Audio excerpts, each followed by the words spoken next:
Today is the 20th of July 2009 and continue with the Samyutta Nikaya Suttas. We are on the chapter 7, Brahmana Samyutta, about Brahmins. All these suttas in this chapter have to do with Brahmins. 7.14 at Savatthi. Then a certain affluent Brahmin, shabby, clad in a shabby cloak, approached the Blessed One and exchanged greetings with him.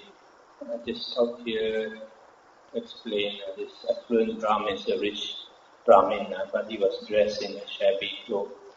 All clothes are in need of repair. When he had concluded the greetings and cordial talk, he sat down to one side, and the Blessed One then said to him, "Why now, Brahmin, are you so shabby, clad in a shabby cloak?" "Here, Master Gautama, my 4 sons, instigated by their wives, have expelled me from the house." And the Buddha said, "Well then, Brahmin, learn these verses and recite them when the multitude has assembled in the meeting hall with your sons sitting together there. Those at whose birth I took delight and whose success I much desired, being instigated by their wives, chased me out as dogs chase swine. These evil fellows are indeed mean, although they call me Dad, dear Dad.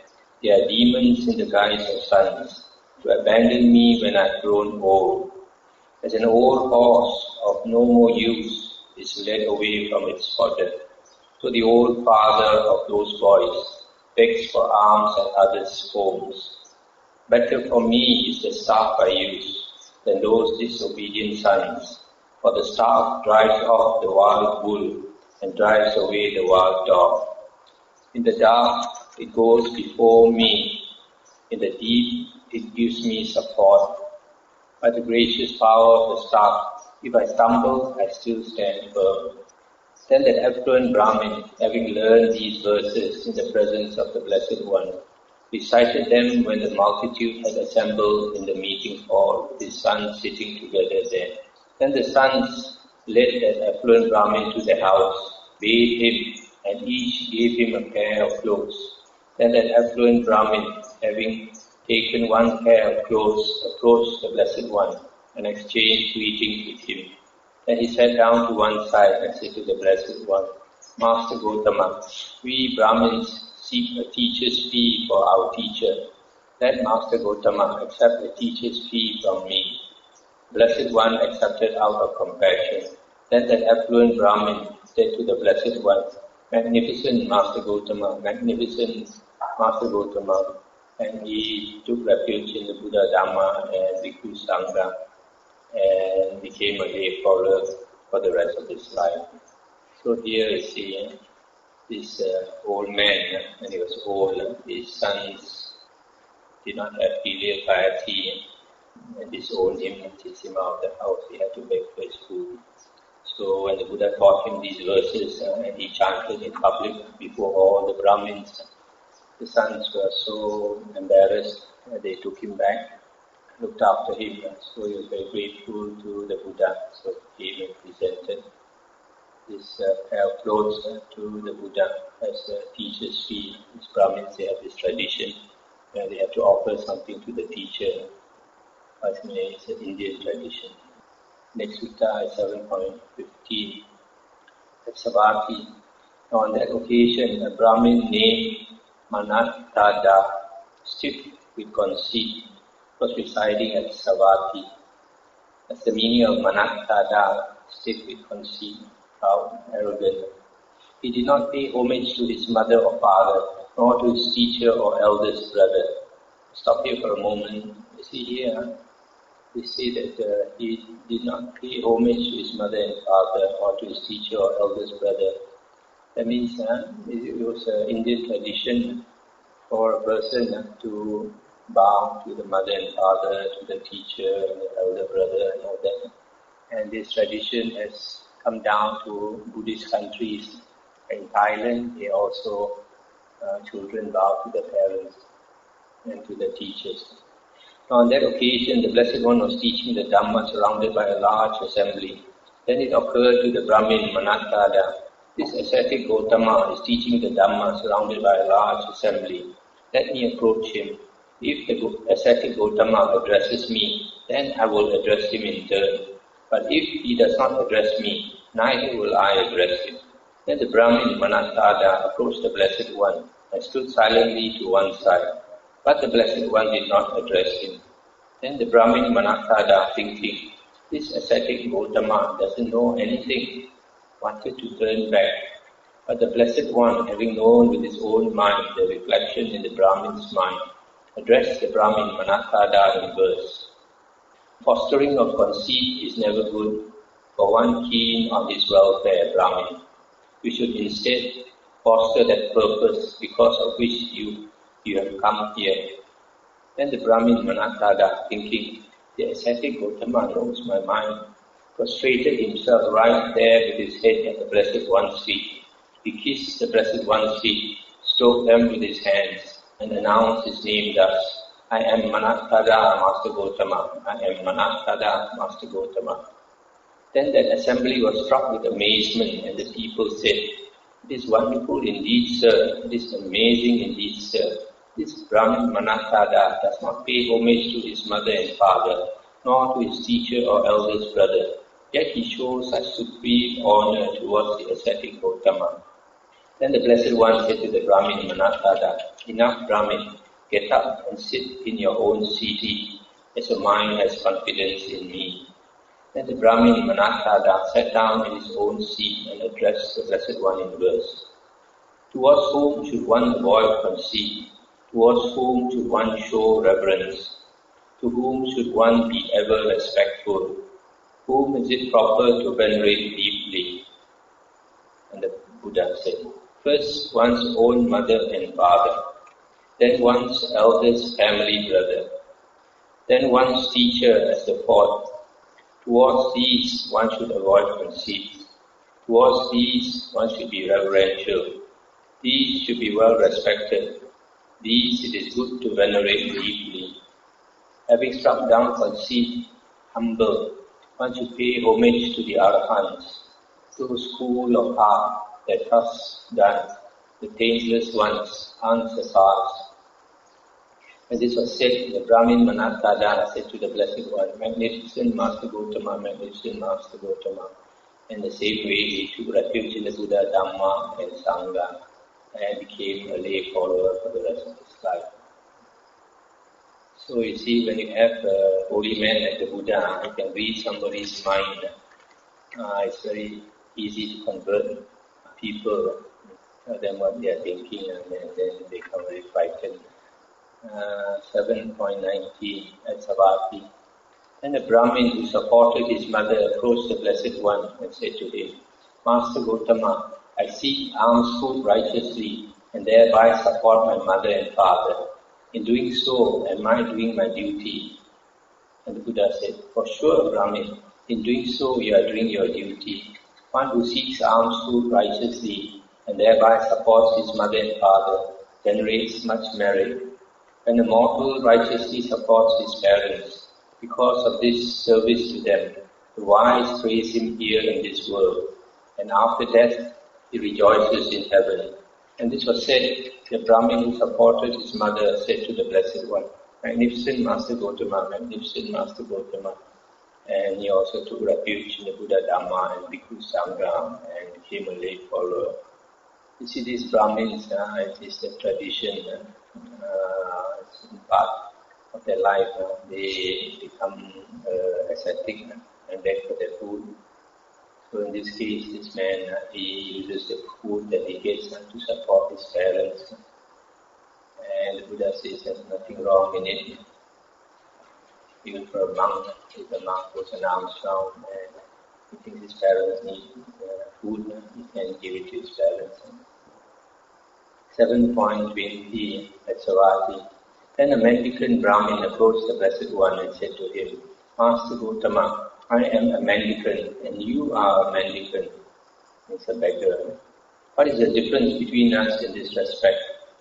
And the Buddha said, it is not thus that one becomes a mendicant, just because one begs others for alms. If one has taken up a domestic practice, one still has not become a monk, a bhikkhu.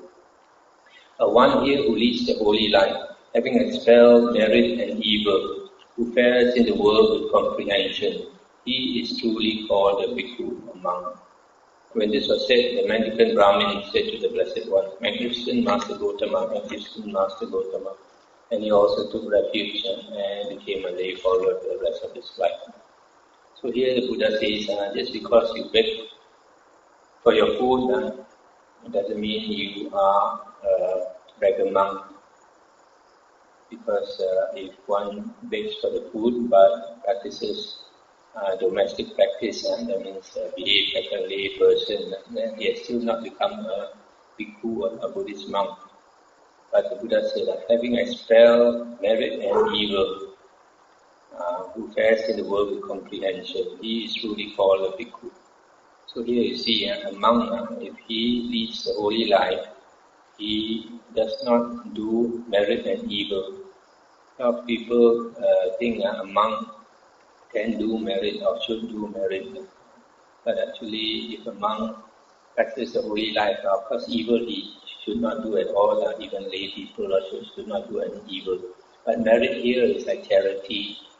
Nowadays a lot of monks, because they have a lot of excess funds, they use it for charity. But that is alright, but it should not be a priority. The priority of a monk is to practice the holy life and try to get out of samsara. And that's the end of the chapter. Now we come to the next chapter, chapter 8. So far all these chapters in this first book, they don't have so much Dhamma, they're not so serious. Because this book is called the Sagatha Vaga, the first book of the 11 chapters.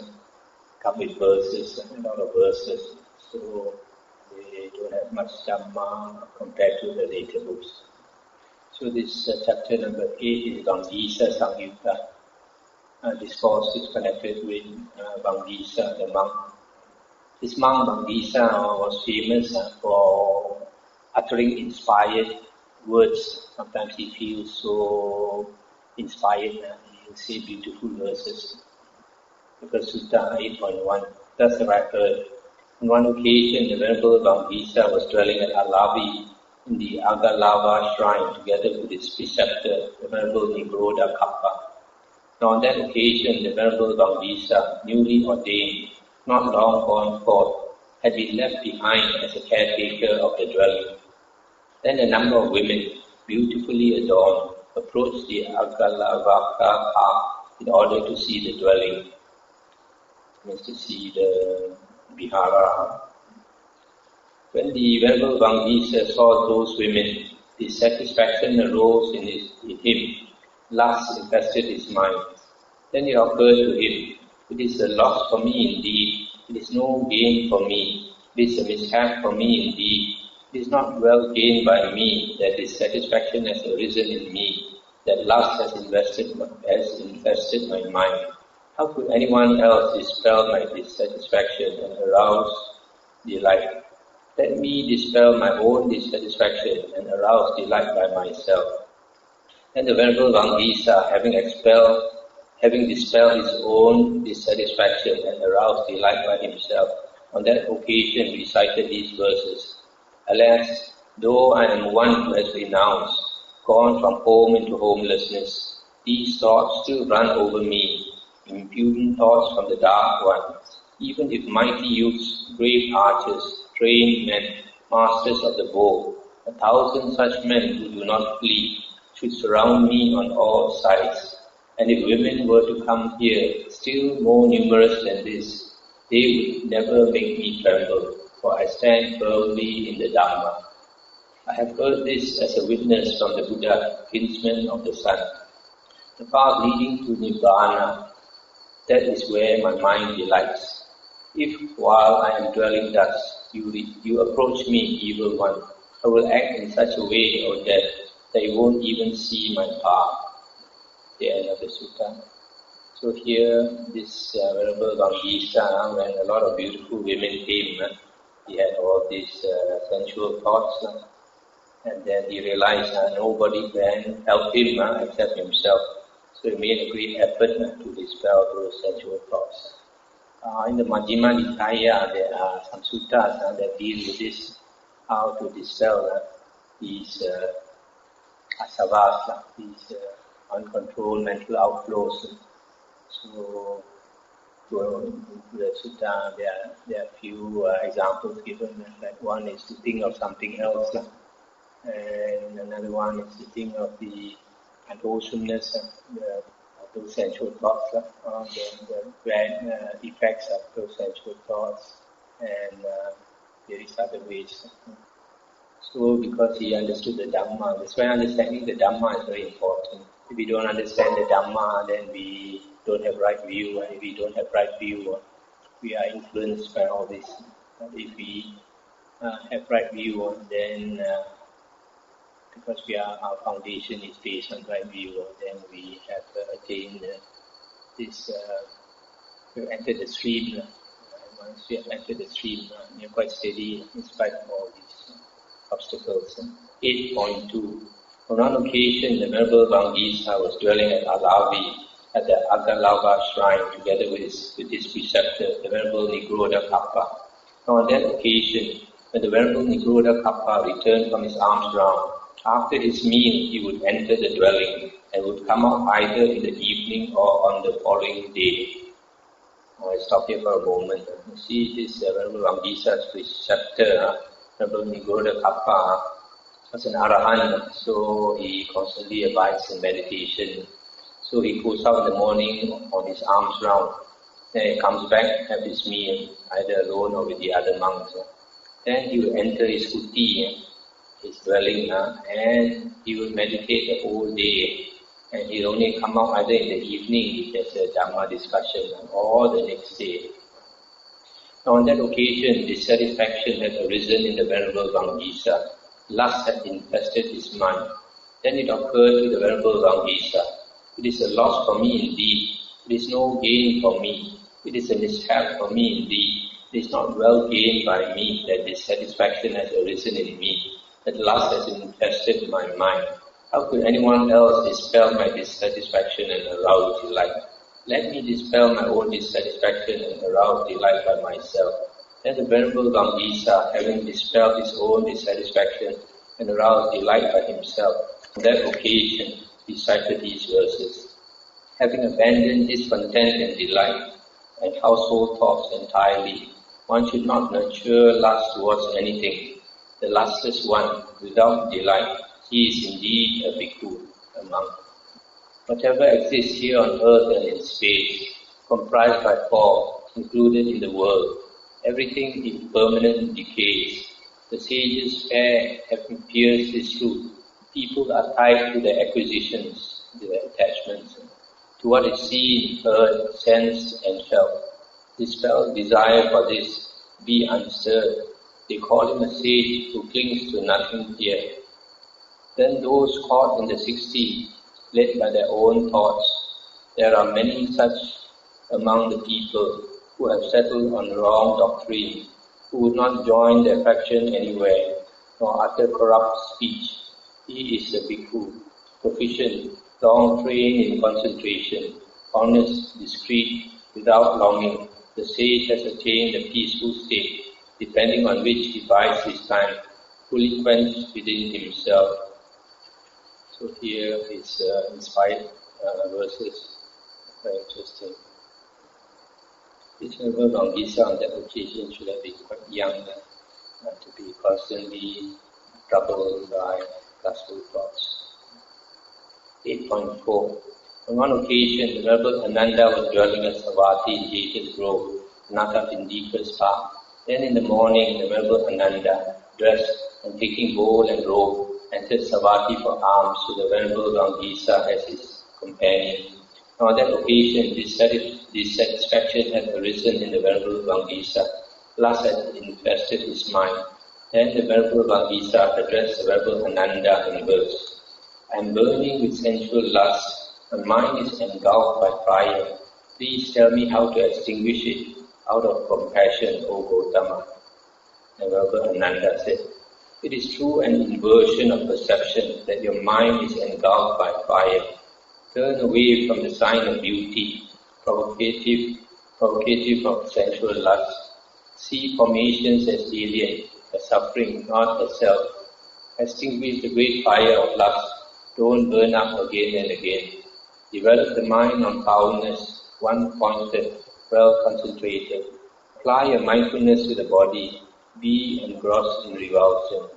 Develop meditation on the signless and discard the tendency to conceive.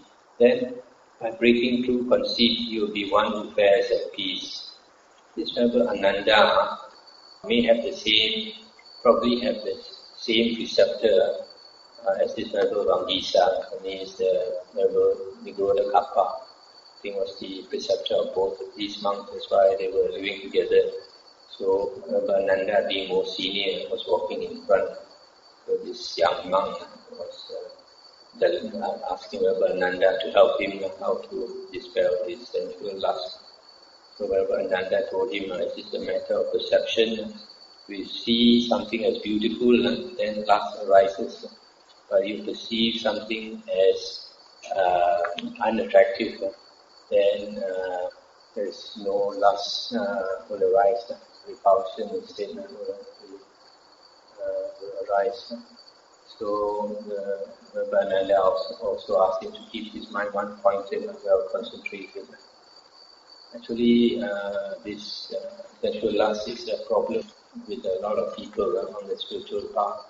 That's why the Buddha taught the first type of meditation was the 32 parts of the body, what the Chinese call Puching Guan, meditation on the unattractiveness of the body, to recite the body parts one by one and to contemplate head, hair, body, hair, nails, teeth, skin, flesh, sinew, bone, marrow, kidney, heart, liver, midriff, spleen, lung, bowel, entrail, gorge, dung, brain, bowel, phlegm, pus, blood, sweat, fat, tear, grease, snot, oil of the joint, urine. So if you recite these 32 parts slowly, and then you can contemplate them one by one, so that you can see a human being as made up of all these parts, which are not so attractive after all. And if you want to practice concentration of mind, then you recite them fast. So this type of chanting is very useful. So, for example, when you lie down, you want to fall asleep, keep chanting. The next sutta is 8.7. On one occasion, the Blessed One was dwelling in Savatthi, in the eastern part, in the mansion of Vara's mother, together with a great sangha of monks, with 500 monks, all of them arahants. On that occasion, the Upusaka day of the 15th, the Blessed One was sitting in the open, surrounded by the Bhikkhu Sangha, in order to hold the Brahmana.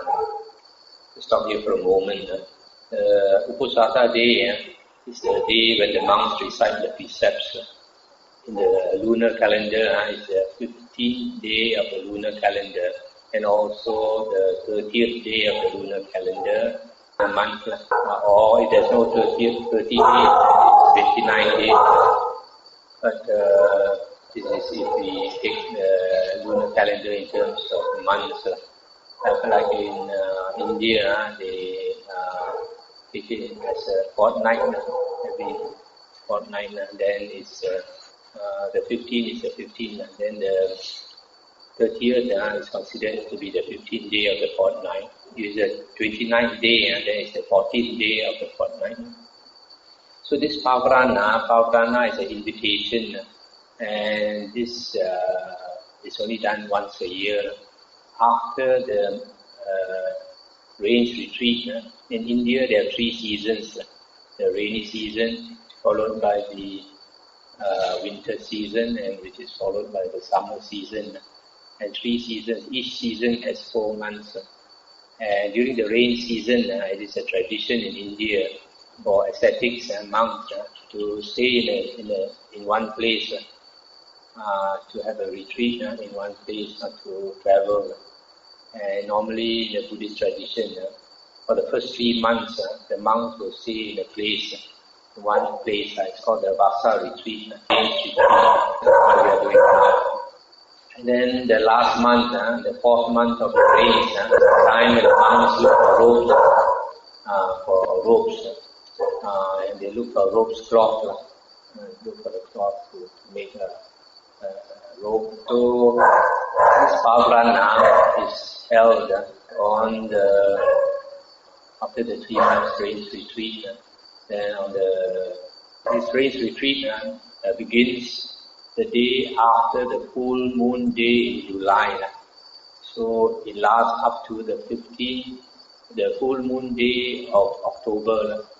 So on the full moon day of October, they have this Pavrana. Instead of reciting the precepts, they recite the Pavrana, which is an invitation. And that means each monk will invite the other monks to criticize him if he has done anything wrong, or they suspect him to do anything, have done anything wrong during the 3 months.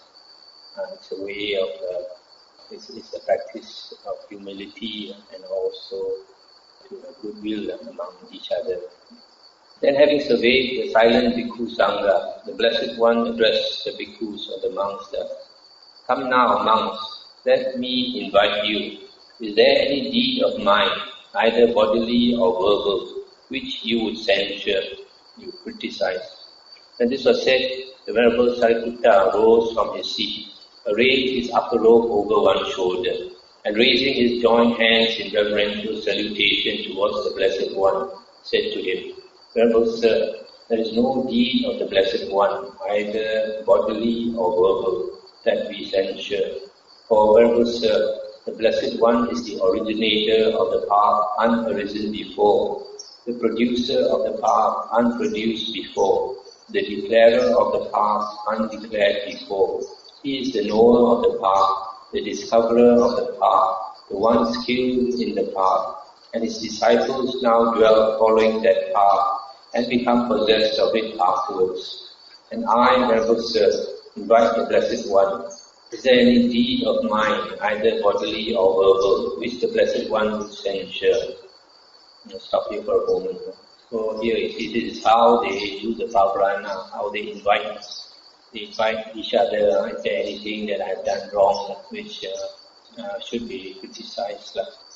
So when the Buddha invited, the Venerable Sariputta, being the senior most disciple, the most respected disciple, the right-hand disciple of the Buddha, that he represented the Sangha by saying there is nothing in the Blessed One and the Buddha that is worthy of censure, criticism.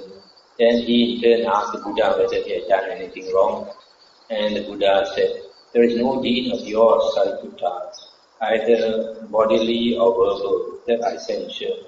For you, Sariputta, are wise, one of great wisdom, of wide wisdom, of joyous wisdom, of swift wisdom, of sharp wisdom, of penetrative wisdom. This as the eldest son of a wheel-turning monarch properly keeps in motion the wheel of sovereignty, set in motion by his father. So do you, Sariputta, properly keep in motion the wheel of Dhamma set in motion by me." I'll stop here for a moment. You see here how the Buddha praises Sariputta. Sariputta, you are wise, one of great wisdom, wide wisdom, joyous wisdom, swift wisdom, sharp wisdom, penetrative wisdom. And also says that Venerable Sariputta keeps turning the wheel of Dhamma exactly like the Buddha himself. So you see, the Buddha always praises the Venerable Sariputta, whereas in the later Mahayana books, it's a reverse. They try to belittle the Venerable Sariputta, but he represents the Arahant. And then Venerable Sariputta said, "If, Venerable Sir, the Blessed One does not censure any deed of mine, bodily or verbal, does he censure any deed, bodily or verbal, of these 500 monks?" And the Buddha said, "There is no deed, Sariputta, bodily or verbal, of these 500 monks that I censure. For of these 500 monks, Sariputta, 60 monks are triple knowledge bearers. 60 monks are bearers of the 6 direct knowledges. 60 monks are liberated in both ways, while the rest are liberated by wisdom." I'll stop here for a moment. So from here you see Out of these 500 arahants, 60 are triple knowledge, they have the triple knowledge, 60 have the 6 knowledges. So, which means, and then 60 are liberated in both ways. So you see here, out of these 500, 120 have the triple knowledge and the 6 knowledges. And 120 out of 500 is about a quarter. So maybe we can say of the arahants, 1/4 of them have psychic power. 3/4 may not have psychic power. Then the Venerable Vangisa rose from his seat, arranged his upper robe over one shoulder, and raising his joined hands in reverential salutation towards the Blessed One, said to him, "An inspiration has come to me, Blessed One. An inspiration has come to me, Fortunate One." And the Buddha said, "Then express your inspiration, Vangisa." Then the Venerable Vangisa extolled the Blessed One to his face with suitable verses. 500 monks have gathered today, the 15th for purification, untroubled seers who have entered renewed existence, who have cut off all fetters and bonds. Just as a king, a wheel-turning monarch, accompanied by his ministers, travels all over this mighty earth, bounded by the deep dark ocean. So they attend on the victor in battle, the unsurpassed caravan leader, the disciples bearing the triple knowledge, who have left death far behind. All are true sons of the Blessed One. Here no worthless chaff is found. I worship the kinsman of the sun, destroyer of the dark of craving. And that's the end of the sutta. So you see, this Venerable Vangisa, sometimes he is so inspired as he comes up with these spontaneous verses. Actually, in the next sutta, the Buddha asked him, had you already thought out these verses, Vangisa? Or did they occur to you spontaneously? And he said, I had not already thought out these verses, Venerable Sir. They occurred to me spontaneously. So you see, these verses all come up naturally without thinking. So the Buddha praised him as one who is able to come out with beautiful, inspired verses.